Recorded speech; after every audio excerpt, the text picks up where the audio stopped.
Hello everyone. Welcome to another video on types of machine learning. Machine learning series की अगली video के अंदर तुम्हारा स्वागत है, जिसके अंदर हम फिर से बात करेंगे टाइप्स ऑफ मशीन लर्निंग के बारे में। तो भाई मशीन लर्निंग के टाइप्स के अंदर जाने से पहले हम लोग देख लेते हैं data types in machine learning. ये थोड़ा ज़रूरी है, इसलिए इसके बारे में बात कर लेते हैं पहले। तो बेसिकली हर चीज़ के अंदर हम पहले डेटा टाइप्स पढ़ते हैं, कोई भी लैंग्वेज पढ़ते हैं। तो मशीन लर्निंग के अंदर जो है वो डेटा टाइप्स दो टाइप्स के हम लोगों ने क्लासीफाई कर रखे हैं। पहला होता है न्यूमेरिकल, दूसरा होता है कैटेगोरिकल। ठीक है। न्यूमेरिकल के अंदर क्या होता है, सिर्फ नंबर्स होते हैं भाई।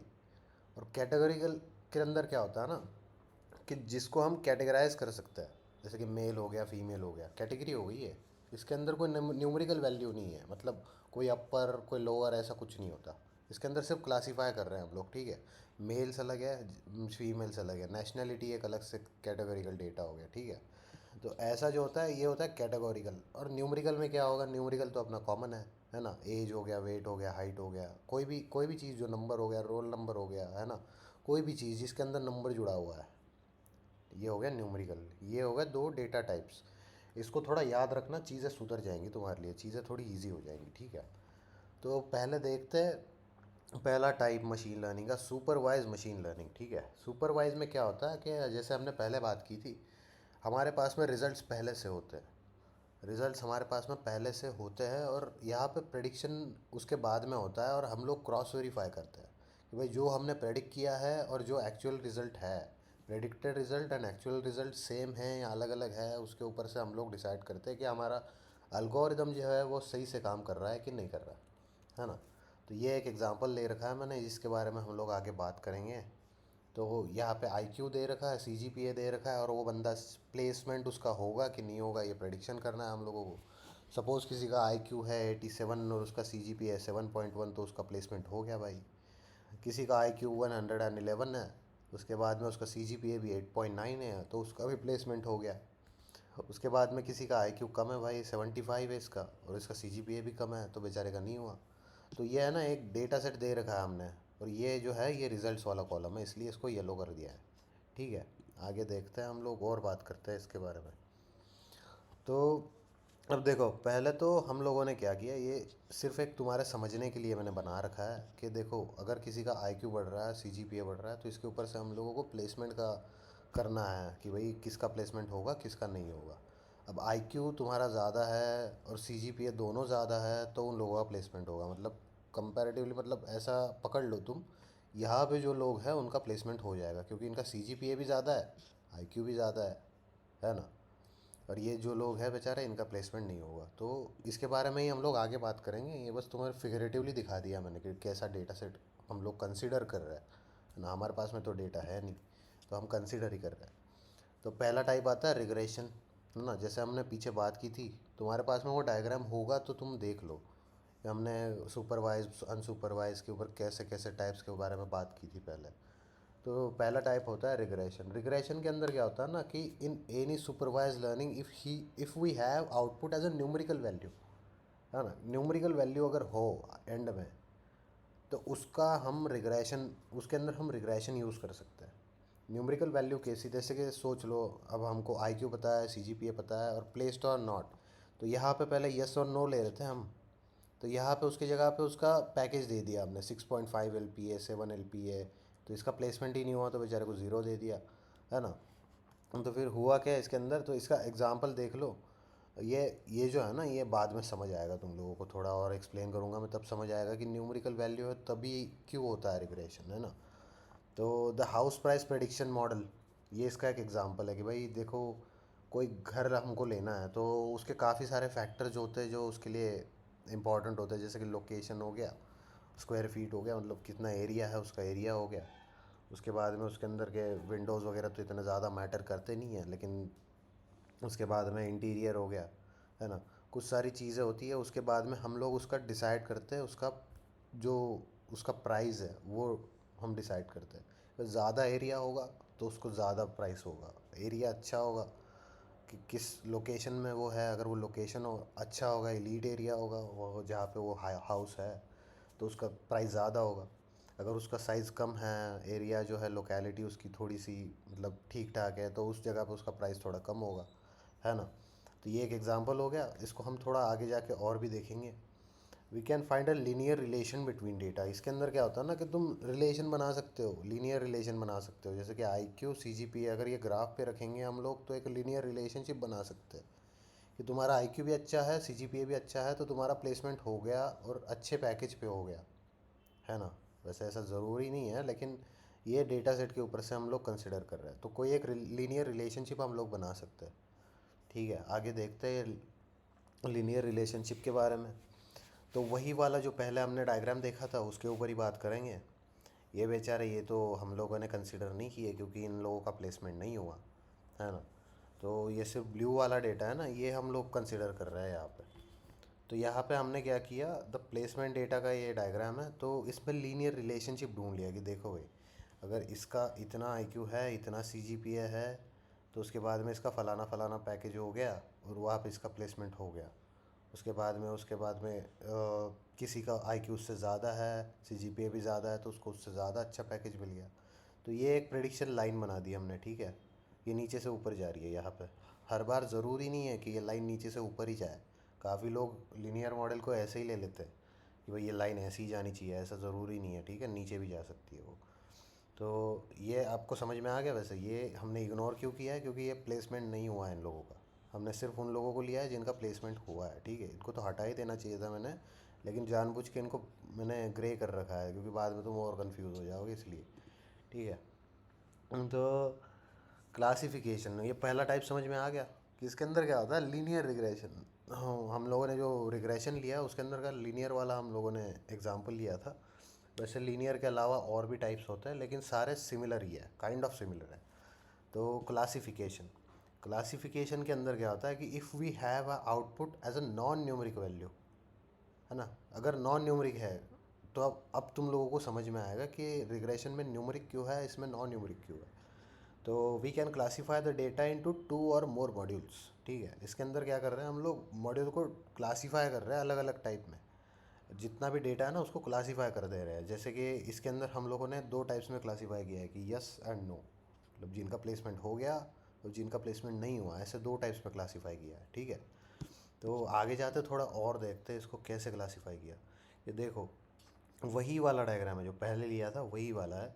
इसके अंदर क्या किया कि ये लोग जो है इनका प्लेसमेंट नहीं हुआ था और ये लोगों का प्लेसमेंट हो गया था, तो हमने ऐसे बीच में लाइन बना दी, ये क्लासिफिकेशन लाइन है। हम लोग रिग्रेशन में क्या देख रहे थे कि एक लीनियर मॉडल देख रहे थे, लीनियर कोई रिलेशनशिप बना रहे थे, लेकिन इसमें क्या किया, इसमें क्लासीफाई कर दिया इसने। तो अब क्या हो गया कि ये लाइन के नीचे वाले का प्लेसमेंट नहीं होगा और लाइन के ऊपर वाले का प्लेसमेंट हो जाएगा। तो प्रेडिक्शन भी कैसे होगा कि कोई डॉट आ गया, कोई नया लाइन हमारे पास में एंट्री आ गया, कोई नया एंट्री आ गया, तो वो अगर लाइन के नीचे होगा तो उसका प्लेसमेंट नहीं होगा, और कोई उसके ऊपर होगा तो उसका प्लेसमेंट हो जाएगा, है ना। तो ऐसे टाइप का क्लास हम लोग प्रेडिक्शन करते हैं क्लासिफिकेशन में। तो रिग्रेशन में का तो अब तुम लोग सोच रहे होगे कि इसके अंदर यस और नो क्यों है और उसके अंदर न्यूमरिक वैल्यूज़ क्यों थे, है ना। इसके अंदर नॉन न्यूमरिक्स क्यों है और उसके अंदर न्यूमरिक्स क्यों थे, इसका तुम लोगों को आइडिया आ गया होगा क्योंकि इसमें क्लासीफाई कर रहे हैं। अगर इसका आउटपुट नंबर होता तो तुम क्लासीफाई कैसे कर पाते। इसका नॉन न्यूमरिक है, जैसे कि अगर जेंडर हो गया, जेंडर के अंदर मेल और फीमेल होता तो इसके अंदर कोई और टाइप का क्लासिफिकेशन बनता है। ऐसा नहीं बनाना चाहिए कि मेल्स नीचे है फीमेल्स ऊपर है, ऐसा मतलब एग्जांपल के लिए सही नहीं होगा, लेकिन समझ पा रहे हो कि अगर इसके अंदर कुछ और होता, क्लासिफिकेशन वाला डेटा सेट, नेशनैलिटी होता कि एक एरिया में इंडियन लोग ज़्यादा रह रहे हैं, दूसरे एरिया में अमेरिकन ज़्यादा रह रहे हैं, तीसरे एरिया में वियतनामीज़, या फिर ऐसा कुछ होता, तो उसके अंदर हम क्या करते हैं, क्लासिफिकेशन का जो है उसका स्ट्रक्चर चेंज हो जाता, है ना। लेकिन होता क्लासिफिकेशन ही, लेकिन न्यूमरिक वैल्यू को क्लासीफाई नहीं किया जा सकता, इसके लिए इसके अंदर नॉन न्यूमरिक चीज़ों का काम होता है, ठीक है। ये हो गया क्लासिफिकेशन। उसके बाद में दूसरा टाइप आ गया अनसुपरवाइज लर्निंग। अनसुपरवाइज में क्या होता है, जैसे हम लोगों ने पहले बात की थी, इसके अंदर डेटा जो होता है ना उसके साथ में आउटपुट नहीं दिया जाता, ठीक है। डेटा के साथ हम पहले आउटपुट दे रहे थे सुपरवाइज में, इसके अंदर आउटपुट नहीं दिया जाएगा। We have data but not the output. जैसे कि पहले वाला जो डेटा सेट था ये वही है, लेकिन इसमें से हमने यहाँ पे प्लेसमेंट वाला जो कॉलम था ना वो हटा दिया है, ठीक है। ऐसा ऐसा वाला डेटा होगा। तो इसके अंदर क्या टाइप हो गया, क्लस्टरिंग। पहला वाला टाइप। क्लस्टरिंग के अंदर क्या होता है कि डेटा जो है ना उसको क्लस्टर्स में डिवाइड कर देते हैं हम लोग, कि भाई ये पहला क्लस्टर है, दूसरा क्लस्टर है, तीसरा क्लस्टर, ऐसे छोटे छोटे क्लस्टर बन जाते हैं। Accordingly model predicts the output and similar data points are clustered together. तो ऑब्वियस सी चीज़ है, जो पास पास में होंगे उनका एक क्लस्टर बन जाएगा। जैसे कि ये डायग्राम में से तुम लोगों को क्लियरली समझ आ रहा होगा कि अब अगर कोई भी पॉइंट आएगा, वो पॉइंट अगर इस क्लस्टर में है तो इसका पार्ट हो गया, या फिर या इस क्लस्टर से ज़्यादा पास है तो उसका पार्ट हो गया। फिर ये क्लस्टर का साइज़ भी बढ़ जाता है, ठीक है। ये थोड़ी एडवांस वाली चीज़ है, ये कोडिंग में देखने वाले हैं हम लोग। तो इसके अंदर क्या होता है कि जो क्लस्टर से पास में होगा ना, उस क्लस्टर के अंदर वो डेटा पॉइंट चला जाता है। ये हो गया इसका फर्स्ट पार्ट। ये क्या है ये अनसुपरवाइज का पार्ट है, क्लासिफिकेशन से डिफरेंट है, समझ में आ गया। क्योंकि क्लासिफिकेशन क्या था, सुपरवाइज था, उसके अंदर हम लोगों को साथ में आउटपुट भी दिया जा रहा था। क्लस्टरिंग में हम लोगों को आउटपुट नहीं दिया जा रहा है, समझ आ रहे हो। उसके बाद में अगला टाइप आ गया डायमेंशनैलिटी रिडक्शन। भाई डायमेंशनैलिटी रिडक्शन क्या चीज़ है, इसके अंदर क्या होता है ना कि हमें बहुत सारा डेटा दिया होता है, लार्ज नंबर ऑफ कॉलम्स, बहुत सारे कॉलम्स है उसके अंदर। उसके अंदर से हम लोगों को है ना चेंजेस करने पड़ते हैं काफ़ी सारे, क्योंकि पूरा का पूरा डेटा यूज़फुल नहीं होता हमेशा। कुछ डेटा होता है जो यूज़फुल होता है हमारे मॉडल के लिए, कुछ डेटा फालतू होता है, तो हमको वो फालतू डेटा हटाना पड़ता है। उसके बाद में जो यूज़फुल डेटा है सिर्फ उसको पकड़ के उसको मॉडल को फीड करना। उसके अंदर भी कुछ चीज़ें होती है जो अननेसेसरी होती है, जैसे मैंने पिछली बार एग्जांपल दिया था आप लोगों को कि एक हाउस प्राइस प्रेडिक्शन वाला अगर हो और उसके अंदर नंबर ऑफ़ वॉशरूम्स और नंबर ऑफ़ रूम्स ऐसे दो कॉलम्स हो, तो उसका मैटर बनता नहीं है ज़्यादा, उसका सेंस नहीं बनता है। तो हम उन दोनों को ऐड करके एक नया कॉलम बना देते हैं जिसका नाम होता है स्क्वायर फीट या फिर एरिया, है ना। तो वो क्या हो गया, क्योंकि दोनों तो घर का ही पार्ट है, वॉशरूम और रूम, तो दोनों को ऐड करके हम लोगों को एक टोटल एरिया मिल गया जो कि हमारे लिए यूज़फुल होगा, ठीक है। तो फिर ऐसा हम लोगों को चेंजेस करने पड़ते हैं। तो ये हम लोगों को ज़रूरी होता है डायमेंशनैलिटी रिडक्शन में, ये डेटा के ऊपर चेंजेस कर देता है हम लोगों को। ये देखो, इसका जो ट्रेनिंग होता है ना, अनयूज़फुल कॉलम्स को हटा देता है, और slow training and working of model, है ना। क्योंकि अगर तुम फालतू वाला उनको डेटा अगर दोगे कि काफ़ी सारे कॉलम जो ज़रूरी नहीं है वैसे अगर दे दोगे तो स्लो हो जाएगा ना मॉडल। तो ये जो प्रॉब्लम्स है ना, ये आता है हम लोगों को अगर तुम्हारा डेटा सही नहीं है तो उस प्रॉब्लम को हटाने के लिए यूज़ किया जाता है ये एल्गोरिथम डायमेंशनैलिटी रिडक्शन। ये हम लोगों ने जो एग्जांपल की बात की, वो एग्जांपल यहाँ पे लिख रखा है कि हाउस प्राइस प्रेडिक्शन प्रॉब्लम के अंदर नंबर ऑफ़ रूम्स और नंबर ऑफ़ वॉशरूम जो है उनको मिला के एक ही हम लोगों ने बना दिया स्क्वायर फीट्स, और वही हम लोग यूज़ करेंगे आगे मॉडल के अंदर, ठीक है। This is also called as feature extraction, इसको फीचर एक्सट्रैक्शन भी किया कहा जाता है, ठीक है। ज़्यादा इसके अंदर और ज़्यादा नहीं घुसता है, आगे जाता है। Anomaly detection. भाई अनोमली डिटेक्शन क्या है, अनोमली डिटेक्शन में क्या होता है ना कि एक अब नॉर्मल कंडीशन आ जाती है, कोई नॉर्मल फ्लो चल रहा है डेटा का, कोई नॉर्मल फ्लो चल रहा है, उसके अंदर कुछ एक ऐसी चीज़ हो जाती है जो कि एक्सपेक्टेड ही नहीं थी, क्योंकि बहुत मतलब किसी ने सोचा ही नहीं ऐसा कुछ हो सकता है, जो नॉर्मल बिहेवियर है ही नहीं, ऐसा कुछ हो जाता है तो उसको बोलते हैं अनोमली, है ना। तो ये डिटेक्शन ऑफ आउटलायर्स इसके लिए काम आता है। देखो ठीक है, सबसे पहले क्या हुआ कि ये जो एग्ज़ाम्पल है ना, इसके अंदर एक मशीन का वर्किंग कंडीशन लिया, या फिर स्टॉक मार्केट का एग्जांपल ले लो, स्टॉक मार्केट तो देखा ही होगा सबने। तो इसको स्टॉक मार्केट करके कंसिडर करते हैं कि देखो एक स्टॉक मार्केट है, ये स्टॉक्स ऐसा ऐसा चल रहा था, अचानक से कोई स्टॉक एक सेकंड में इतना बढ़ गया और उसके बाद में इतना नीचे गिर गया, तो ये हो गई अनोमली। उसके बाद में ये वाला एग्जांपल जो है वो एनर्जी कंजम्पशन है, कि देखो एनर्जी है ना, जो कोई भी मशीन अगर कंज्यूम कर रहा है तो ऐसे ऐसे कंज्यूम कर रहा है, तो अचानक से इतनी एनर्जी ले ली, उसके बाद में कम एनर्जी लेने लग गया, तो फिर क्या हुआ, यहाँ पे कुछ तो हुआ रिसोर्स इंटेंसिव वर्क, वही किसी ने हैक कर लिया या फिर कुछ हो गया उसकी वजह से ज़्यादा एनर्जी ले रहा है। समझ में आ रहा है तुम लोगों को कि क्या हो रहा है अनोमली डिटेक्शन में। ये होता है anomaly detection. Association rule based learning, इसके अंदर क्या होता है कि डेटा के अंदर ना कोई पैटर्न ढूंढा जाता है, डेटा जो है हमारे कॉलम्स जो है उसके अंदर कोई ना कोई पैटर्न ढूंढा जाता है। फेमस एग्जांपल है काफ़ी, जो इसका था शायद आई गेस वॉलमार्ट का था, जो हमेशा ही हर यूट्यूबर देता रहता है। तो उस डेटा के अंदर क्या था ना कि कौन से प्रोडक्ट के बाजू में कौन सा प्रोडक्ट रखे तो ज़्यादा सेलिंग होती है, इसका उन लोगों ने एक मॉडल पे से ट्रेनिंग किया था और उसके बाद में उनको समझ में आया था कि डायपर के बाजू में बियर रखने से लोग ज़्यादा खरीदते हैं। दोनों चीज़ें सेंस नहीं बनाती चीज़। सोचने वाली बात है कि कोई सेंस नहीं है इस बात का, लेकिन फिर भी वो काम कर रहा था और वो वर्क किया, काफ़ी फ़ायदा उससे हुआ उन लोगों को। तो ये हो गया एसोसिएशन रूल बेस्ड लर्निंग कि कौन सी चीज़ के बाजू में कौन सी चीज़ रखनी है। ये अगर उन लोगों को करना है, प्रेडिक्ट करना है, तो उस वक्त यूज़ होता है एसोसिएशन रूल बेस्ड लर्निंग। ठीक है, आगे देखते हैं। Semi supervise learning. Semi supervise की बात हम लोगों ने पहले भी की थी। सेमी सुपरवाइज में क्या होता है कि तुम लोगों को अनक्लियर डेटा दिया होता है कि कुछ कॉलम जो है वो लेबल होते हैं, कुछ कॉलम्स लेबल नहीं होते हैं, कुछ जगह पे रिज़ल्ट दिया होता है, कुछ जगह पे रिज़ल्ट नहीं दिया होता है। तो ये हो गया सेमी सुपरवाइज लर्निंग। हमारे पास में डेटा क्लियर है ही नहीं। तो अगर हमारे पास में डेटा क्लियर ही नहीं है तो ऐसे वक्त में हम लोग यूज़ करते हैं सेमी सुपरवाइज लर्निंग। तो ये एल्गोरिदम जो है क्या करता है कि जो अनलेबल्ड कॉलम्स है ना उनको लेबल खुद असाइन करता है ना। ये सेल्फ लर्निंग एल्गोरिदम है। ये क्या करता है, रिफाइन करता है understanding of data set. Data set जो है ना उसके अंदर कुछ कॉलम्स दिए होंगे और कुछ कॉलम्स नहीं दिए होंगे, तो क्या करना पड़ेगा, उसे खुद सीखना पड़ेगा, खुद अंडरस्टैंड करना पड़ेगा कि डेटा में कहाँ क्या लिखा हुआ है, और उसके बाद में कॉलम को नेम देने होंगे, है ना। ये चीज़ सुनने में काफ़ी ज़्यादा कॉम्प्लेक्स लग रही है लेकिन इतनी ज़्यादा है नहीं, ठीक है।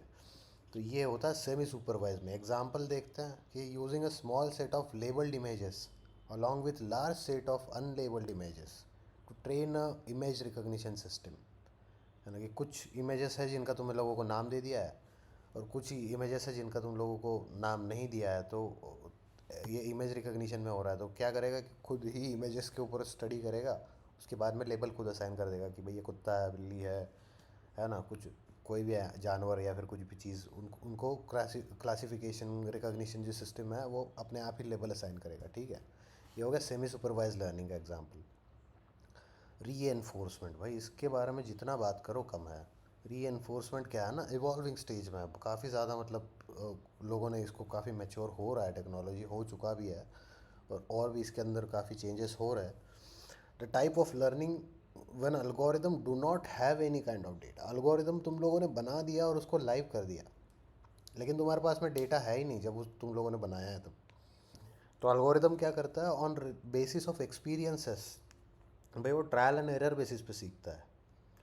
क्या करता है वो अपने आप ही सीखता रहता है, जैसे उसको डेटा मिलता जाता है, लाइव डेटा मिलता जाता है, तो उस वक्त वो काम करता है, खुद सीखता है। भाई वो कुछ ना कुछ प्रेडिक्ट करेगा, उसके बाद में क्या होगा कि उसको पनिशमेंट मिलेगा या फिर रिवॉर्ड मिलेगा। कि अगर उसने सही प्रेडिक्ट किया तो उसको हम कुछ पॉइंट्स दे देंगे, कुछ रिवॉर्ड्स दे देंगे, है ना। कुछ रिवॉर्ड्स मिल गए तो उसको समझ आएगा कि भाई सही, अगर हम लोग सही फार्मूला यूज़ कर रहे हैं। मॉडल जो है ना वो खुद पैटर्न ढूंढेगा कि मैं सही काम कर रहा हूँ। अगर मैं सही काम कर रहा हूँ तो मैंने ऐसे ही काम करना चाहिए।